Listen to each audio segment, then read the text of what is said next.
Agent of Foxglove Ingobnito by Lark Sabre. Read by Lark Sabre. Chapter 19. The Debriefing Back at the DFC. The roadstool made tracks to the DFCC tree, standing like a solitary wooden skyscraper over the toadstool ring in Old Man Horrocks' garden. Agent Wildflower and Hunter exchanged some chit-chat on the drive, during which he learned that her wing was indeed on the mend.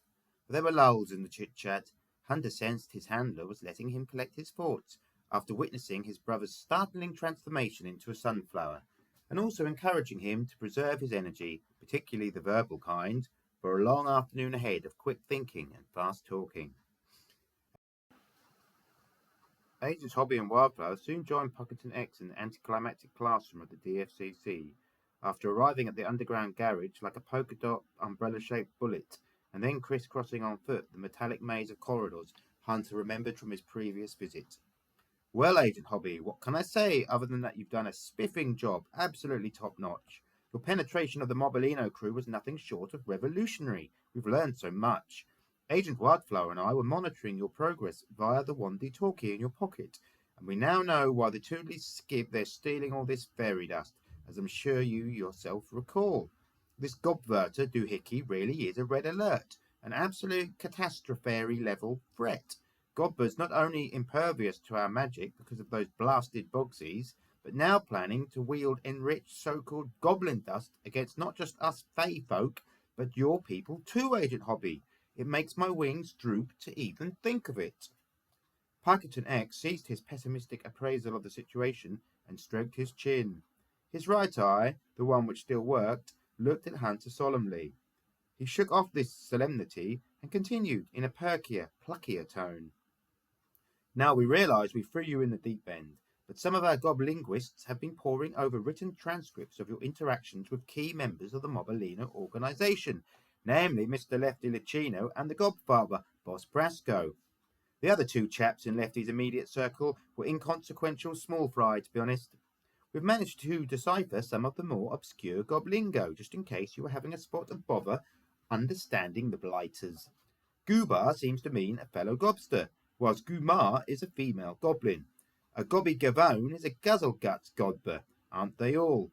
While spreading my sprout is an idiom indicating that someone is giving the speaker a hard time. We believe it originates from the days when the goblins lived overground and regularly stole crops from human farmers, but that's just a theory. Goo goo gadoo bats means to be stark raving buggo or go berserk, whilst goo goo gadoo gats means nothing. No, not nothing, but nothing. Zero. No, not zero, but, not having something. Gobgoozalonga refers to a goblin with impressive musculature like Grendel Guido, the famous troll who bent the billy goat. Look, Chief, I'm sure this is all very interesting, but I got the gist of the goblingo when I was gassing with the gobbers and Little Whiffley. I don't need phonics lessons and schoolwork like that from you desk jockeys. We need a plan before the goblins top up that gobverter and turn us all into croak rats and Winnebago slugs, interrupted Hunter, the urgency of the catastrophe level threat igniting a fire in his belly. He'd heard the phrase desk jockeys on one of the slightly too grown-up action movies he watched with his dad when his mum had one of her giggly Prosecco parties with her girlfriends. He wasn't entirely sure what it meant, but he knew it had something to do with cops back at the station not pulling their fingers out, which seemed appropriate here. By the crystalline, meshy wings of illustrious King Oberon, do calm down, Agent Hobby, implored Agent Stella Wildflower. Don't go mavericking us. We already have a plan worked out to neutralize the gobverter. Parkinson X was just building up to it. Hunter felt ashamed at jumping the gun like a loose cannon who didn't play by the rules but got results, though he knew he should be more alarmed by the gobverter and the imminent end of humanity and fairy-manity as he knew it. He was, in actuality, more distraught at the possibility of some blue tit or coal tit or dunnock or siskin pecking out his brother's sunflower-seedy facial features, whilst Parkinson X waffled on. He wanted to get this debriefing, or should that be debriefing, over ASAP. Likewise, the upcoming luncheon of he dreaded to think what at Casa Licino. I'm sorry, Parkinson X, Chief, sir. I didn't mean to go off half-cocked. That's perfectly understandable, Agent Hobby. I know we're all eager to give those gobbos a damn good thrashing. But Agent Wildflower is quite correct. We have a counter plan, and it's all thanks to you. or rather your gobflighty gabbo, Mr. Licino. We've had Dr. Nutkenstein analyse that Bogsy amulet Mr. Licino lent you, and we think we might be able to use it to foil their next heist and prevent the Gobberta reaching. Puckerton X paused for dramatic effect. Critical magic! That's the mission's code name, BT Dubs, as you humans say. Critical what now? Asked Hunter, not really feeling the counterplan's code name. He'd never heard anyone use the abbreviation BT Dubs offline either.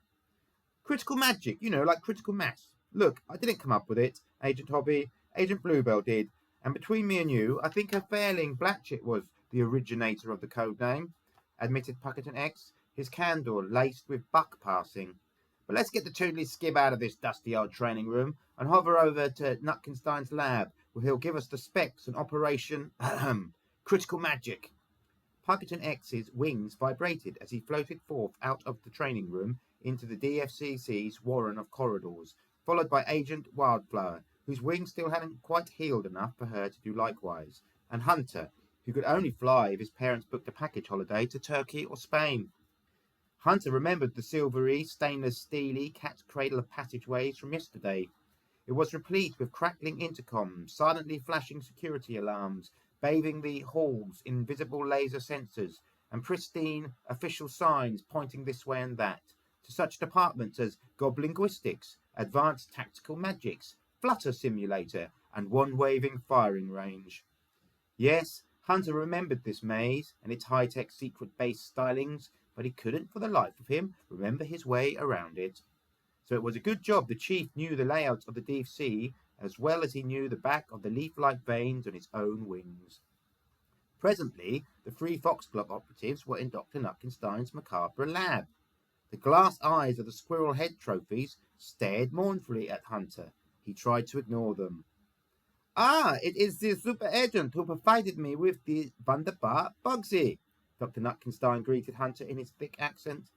His lab coat seemed to have a few fresh shining splodges of scarlet squirrel blood staining it. Ik have analyzed the Bogsy in my lab, and ik must say that the Herr Bogsy sigil was ein genius. But Herr Dr. Hieronymus von Nutkenstein is ein Ubergenius, and ik has invented ein device called the anti-Bogsy. It is microscopic and installed in Herr Lefty Licino's spare Bogsy. When the time comes, it will activate and flip the polarities of any Bogsies in the immediate vicinity. So what the good doctor is saying, I think, Agent Hobby, is that he's installed an anti-Bogsy device in Lefty's spare. We can remotely operate it, and once triggered, it will render any nearby Bogsy amulets temporarily ineffective, and thus the Godbers vulnerable to our magic. Those big-nosed, bat-eared scoundrels won't know what's hit them the next time they come to rob us of our fairy dust, clarified Puckerton X, illuminating the gaps in Hunter's comprehension of Dr. Nutkenstein's indecipherable accent.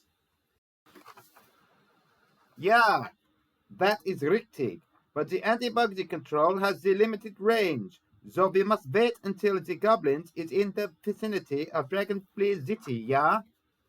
My turn to translate, Chief. So to recap, Agent Hobby, you've got to accompany the Mobolino crew into the Damselfly Bank of Fairy Dust, wearing Lefty's Bogsy amulet, and then, blammo, reactivate the anti-Bogsy in your amulet, and, by the opalescent lacy wings of Giga Chad King Oberon, we'll have those Godbers at our mercy, gleefully asserted Agent Wildflower, expressively punching the open palm of her left hand with the fist of her right in anticipation of final victory. Ho, Downing Hobgoblins! That plan's as cunning as Peter Rabbit and the third little pig plonking a bomb under the table where the fox and the wolf play 5D chess. Well done, team. Thanks for all your hard work, Dr. Nutkenstein. You're a super boffin, Hunter complimented F.O.X.G.L.O.V.E's top scientist, despite his deep reservations at Nutkenstein's zeal for animal experimentation. That is how you say. No problemo, Herr Hobby. The goblins must be annihilated. No, Dr. Nutkenstein. We're probably just going to foil their nefarious scheme rather than annihilate them, if that's quite all right, cautioned Puckerton X. Ja, ik mean we will foil their nefarious scheme, Dr. Nutkenstein said, unconvincingly toning down his previous bloodlust. Dr. Nutkenstein handed Hunter the Bogsy amulet with the world-saving anti-Bogsy hidden inside it. Hunter felt greatly reassured and emboldened by Operation Critical Magic now he knew the particulars of the plan. He'd even forgotten about poor Jerop swaying in the November wind, an oddball sunflower sticking out like a goblin's hooter on a fairy's face. Right, you've got a date to keep with Mr. Lucchino, Agent Hobby. We need to keep him sweet and unsuspecting until the bank job tomorrow, instructed Agent Wildflower. So let's mosey on down to the DFCC garages and burn some rubber. Braddock's Meadow, here we come.